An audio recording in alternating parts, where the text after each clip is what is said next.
रोज खोटं बोलायचं आणि रोज सांगायचं उद्योग पळवले उद्योग पळवले उद्योग पळवले.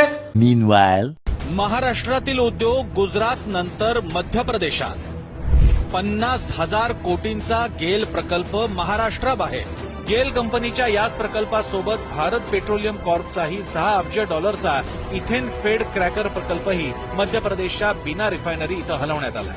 आता महाराष्ट्रातून गुजरातला हलवण्यात आलेले प्रकल्प कोणते तेही पहा. वेदांता फॉक्सकॉन 1,54,000 कोटी, टाटा एअरबस 22,000 कोटी, बल्क ड्रग्स पार्क 30,000 कोटी, मेडिसिन डिव्हाइस पार्क 424 कोटी, सिंधुदुर्गमध्ये होणारा पाणबुडी प्रकल्प, नॅशनल मरीन पोलीस अकादमी, आंतरराष्ट्रीय आर्थिक सेवा केंद्र, पेटंट डिझाईन ट्रेडमार्क केंद्र, मुंबईतील हिरे बाजार. पुणे आणि पिंपरी चिंचवड जगाच्या नकाशावर अधोरेखित झालं ती हिंजवडीमुळे. त्यामुळे आता आणखी 37 कंपन्या ह्या महाराष्ट्राच्या बाहेर जाणार आहेत. हिंजवडीमधून आयटी कंपन्यांचं स्थलांतर होतंय, ही अत्यंत धक्कादायक आणि चिंतेची बाब आहे. त्यामुळे ट्रॅफिक जाममुळे आयटी कर्मचारी वैतागलेत आणि कंपन्यांच्या स्थलांतरामुळे आता बेरोजगारी वाढणार हे पुन्हा एकदा स्पष्ट झालेलं आहे.